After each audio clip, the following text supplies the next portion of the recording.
Welcome to the Podcaster's Guide to a Visible Voice. Reveal and define your voice to speak your truth through the power of podcasting. And I'm your host, Mary Chan. So let's go. Hello, and welcome back. It is episode number 35, 3 tips for starting a podcast. I still feel like it's the start of the year. I am back from hiatus, and I'm coming off the Lunar New Year. I'm celebrating Chinese New Year in my family. In fact, it's still going. Technically, it's 2 weeks long.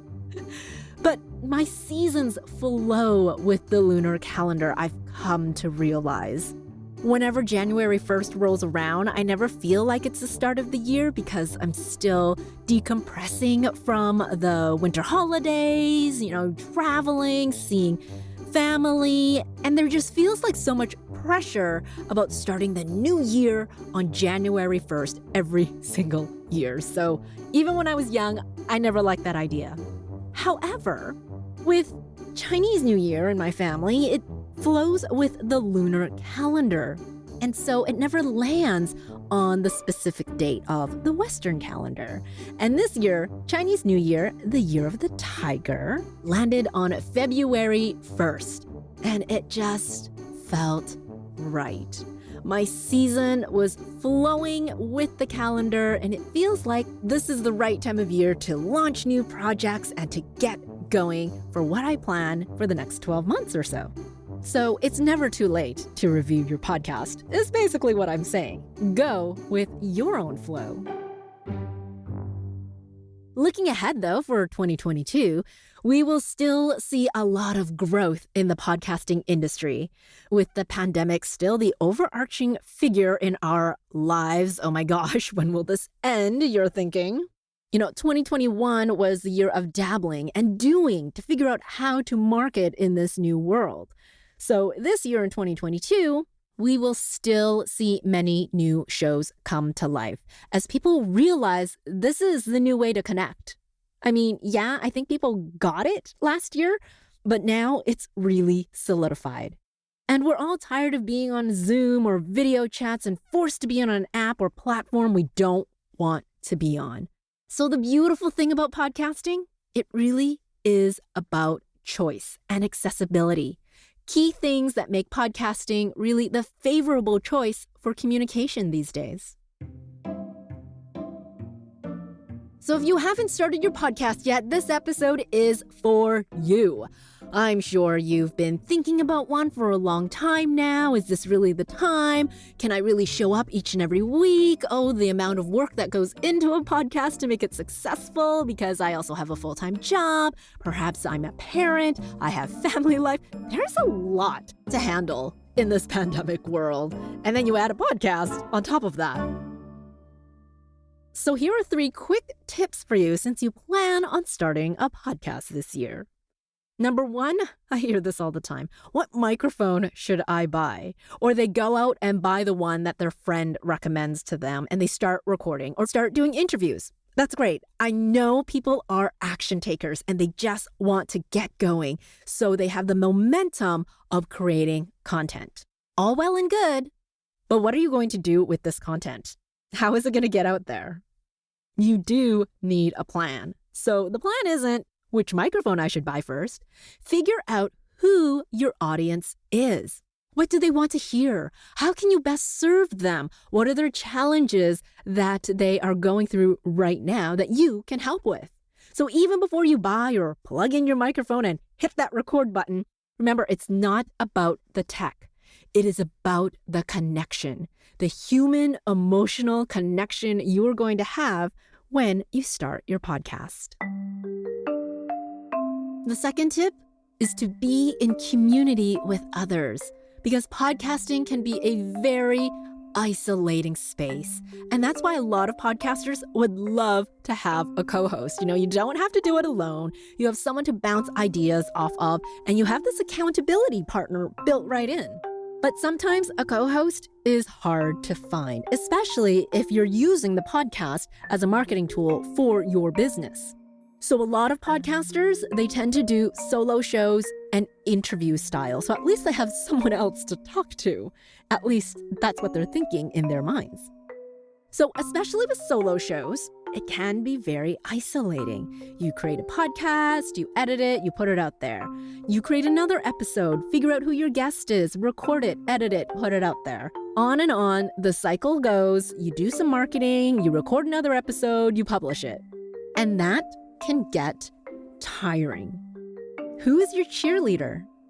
Who will show up with you each and every time and is in your corner? To be in community with other podcasters is like having a built-in accountability partner. That's another good reason why a lot of podcasters hire editors. A good editor will not only take out the coughs, the sneezes, and put in your intros and outros and take out the occasional ums and ahs, but a good editor will also empower you to continue to podcast and record those episodes. With an editor, you get to let go of the time-consuming task of editing, so you have that mindset and focus for your own content and what the next episode will be about. Hiring a good editor will also provide feedback to you, which will be invaluable when you are isolated and doing those solo shows. As an editor, we are that outside ear that we're hearing your show not only for editing, but as a listener as well. So it's not only about editing out the ums and ahs and plunking down those intros and outros I mentioned earlier, but it is about the nuance of editing. How do you want each episode to sound? Because it's not just about editing for your entire podcast, just the general overarching sense, but each episode can bring on a different emotion and nuance that a really good editor will hear and edit for that particular piece. So when you are in community with other podcasters, you are not doing this alone. I mean, I'm not saying that you have to hire everyone out. It's finding those groups. There are loads of Facebook groups that you can be on.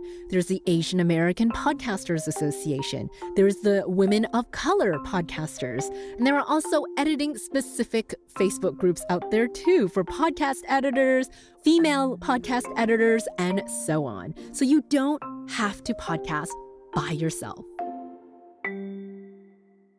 The last tip will be to plan. Very similar to the very first tip.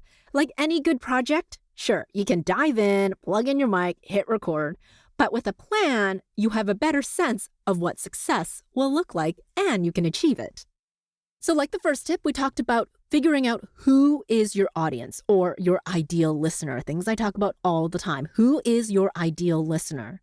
But what about figuring out what actually success means to you, very specifically for you? Having worked on plenty of shows with a range of download numbers, people who are just starting this from scratch and don't even have a big social media following, to thousands of downloads per episode for someone with an established brand.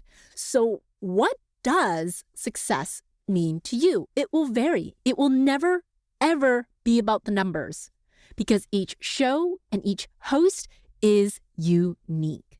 When we talk download numbers, those are mainly just vanity numbers to boost your ego. So we need to look beyond the numbers. Look to why you want to serve this particular ideal listener in the first place. What makes you keep going to show up each and every episode? Why do you hit that record button? Plan to have a vision to drive your show. This plan can be overarching, a general plan and vision for your show, and it could also be episode to episode. And what I mean by that is you can have a vision for your entire show describing why you're doing this and who you serve. But episode to episode, you can really think about your ideal listener and why, for example, if you have an interview style show, why you picked this guest to be on your show.